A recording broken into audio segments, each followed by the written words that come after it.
2025년 7월 16일 서울 역삼동 서울 한복판에서 의문의 신당이 발견됩니다. 이 신당이 모시는 신의 이름은 아마테라스, 일본의 태양신이었습니다. 건진법사, 그가 숨겨온 이야기들과 함께 그가 섬기는 일본의 신 아마테라스에 대해 알아보겠습니다. 건진법사, 본명은 전성배로 일광조계종이라 불리는 종교에 소속된 인물입니다.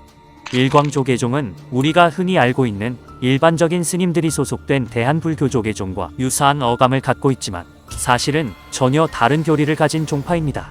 그들은 살생을 금하기 위해 육식조차 하지 않는 일반적인 불교와 달리 2018년 충주시에서 소의 가죽을 벗겨 제물로 바치는 행사를 진행하는 피해의식을 공개적으로 진행해서 논란이 됐던 종교인데요. 당시 행사 식순에 적힌 의식의 이름만 봐도 그들은 평범한 불교단체와는 전혀 다른 길을 가는 자들이란 것을 알 수 있습니다. 겉으로는 일반적인 불교와 비슷한 조계종이라는 이름과 법사라는 호칭 등을 사용해서 대중에게 다가가지만 실상은 무속인들을 불교인으로 포장해서 종단에 등록시켜주는 무당들의 가면협회에 가까운 세력이죠. 이 일광조계종의 창시자는 일명 해우스님으로 불리며 본명은 원종택으로 건진법사는 이 해우의 가장 아끼는 애제자로 알려져 있습니다. 과거 해우의 인터뷰에 따르면 그들의 인연은 단순한 사제지간 그 이상이었는데요. 건진법사는 어렸을 적에 무당이었던 어머니에 의해서 고아들을 키워주던 일광사의 해우에게 우연히 맡겨지게 되었습니다. 유년 시절을 일광사에서 보내던 건진법사가 중학생이 되자 어머니는 일광사에 다시 찾아와 건진법사를 자신의 집으로 데려갔고 그를 평범한 중학교에 입학시켰는데요.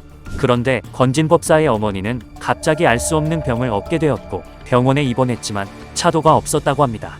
건진법사는 어머니의 병을 치유하기 위한 수단을 찾다가 급기야는 스스로 어머니를 치유하기 위해 신내림까지 받게 되는데 그의 어머니는 결국 죽음을 맞이하고 맙니다.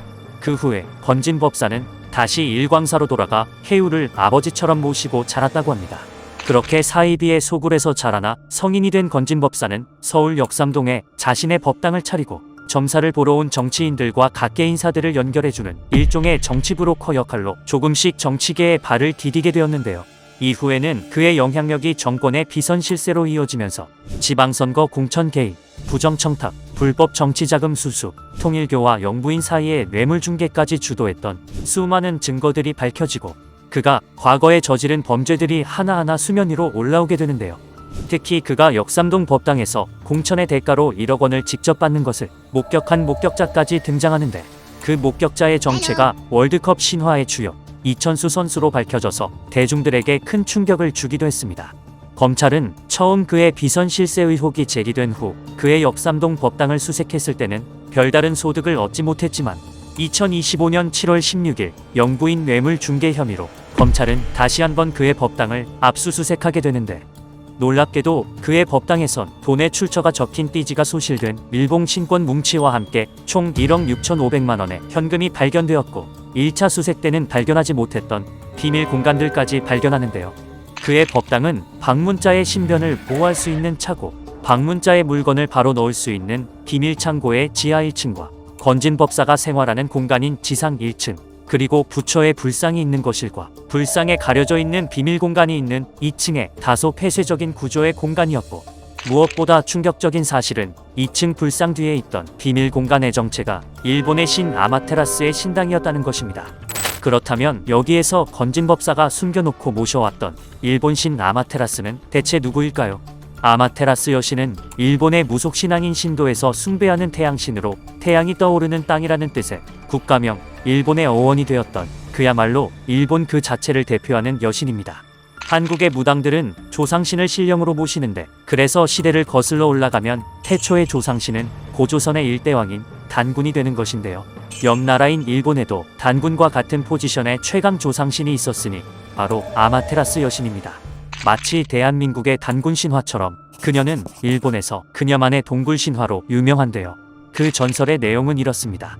아마테라스에겐 폭풍의 신 스사노오라는 동생이 있었는데 난폭한 그를 피해서 그녀가 동굴로 자신의 몸을 숨겨버리자 태양이 사라진 일본에는 암흑기가 찾아왔다.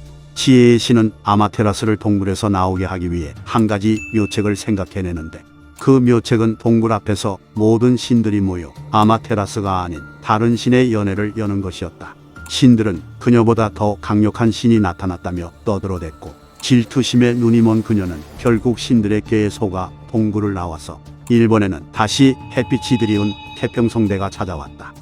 아마테라스는 서민들의 입으로 구전되던 이야기 속 수많은 지역별 토착신 중에 한 명에 불과했지만 일본 673년경 텐무천황이 자신을 신격화하려는 의도로 아마테라스를 직계 조상으로 꾸며내면서 그녀는 얼떨결에 일본 신들의 여왕으로 급부상해버린 독특한 역사를 가지고 있습니다. 6세기에 들어서는 일본의 불교가 처음 도입이 되면서 신도는 불교와 합쳐진 형태로 변형되었고 아마테라스 여신 역시 불교에서 빛을 관장하는 부처인 비로자나불과 동일시되어 불교와 결합된 모습으로 더욱 널리 일본에 퍼져나갔습니다. 그런데 이후 12세기 후반이 되자 무사들이 전국을 장악한 사무라이의 시대가 열렸고 무력한 존재가 되어버린 천황과 함께 위대한 시조였던 그녀도 잠시 잊혀지게 되는데요.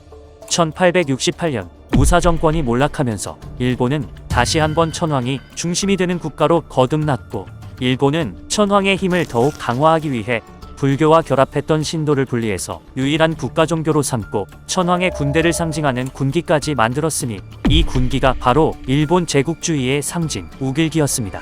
태양신 아마테라스의 태양빛을 형상화한 군기였죠.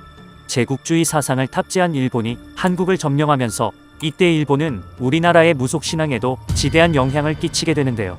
일본의 최고신 아마테라스에게는 달의 여신 츠쿠요미와 폭풍의 신 스사노오라는 동생이 있었는데 그들을 각각 대한민국의 창조신인 마고와 할머니와 단군이라는 소문을 퍼뜨려 대한민국을 신화 속에서도 일본의 속국으로 여겨지도록 했다고 합니다. 여기에서 흥미로운 사실은 비밀의 방이 발견되기 전 건진법사에 대해 인터뷰했던 한 측근에 의하면 건진법사가 마고 할머니를 모시고 있다고 증언을 했다는 사실인데요.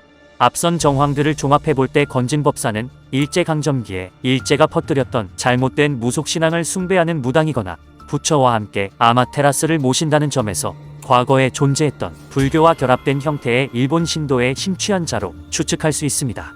특히 최근에 그의 과거 행적들이 관심을 받으면서 그와 일본 무속 사이의 연관성을 뒷받침해주는 증거들이 계속해서 등장하고 있는데요. 첫 번째로 그는 김건희 여사의 김건희라는 이름과 함께 그녀가 소유한 기업 코바나 콘텐츠의 이름을 지어준 것으로 알려졌는데 코바나는 일본어로 향화, 즉 일본 제사의식에서 사용하는 꽃을 뜻하는 말로 건진법사의 일본 무속에 대한 관심을 보여준다는 음모론이 제기됩니다. 두 번째로 제기된 증거는 그가 소속된 종파의 이름이었는데요. 일광은 태양빛이란 의미로 곧 태양신 아마테라스와 매우 밀접한 단어입니다. 그런 이름을 가진 일광조계종이 자행했던 제물의 의식에서도 건진법사와 관련된 인물들의 이름이 무대 장식에서 대량 발견되면서 이 행사의 방식 자체가 생물의 원념을 에너지로 사용해서 특정인들의 기흉을 가져오는 일본 무속 음향사들의 방식과 매우 유사하다는 의견도 등장하죠. 대한민국의 정치판을 흔드는 괴승 건진법사, 그는 과연 단순히 뒷돈을 노리는 정치 사기꾼이었을까요? 아니면 제국주의의 태양을 섬기는 무당이었을까요? 그 이면의 진실은 그의 동굴 속 아마테라스와 함께 잠겨 있습니다.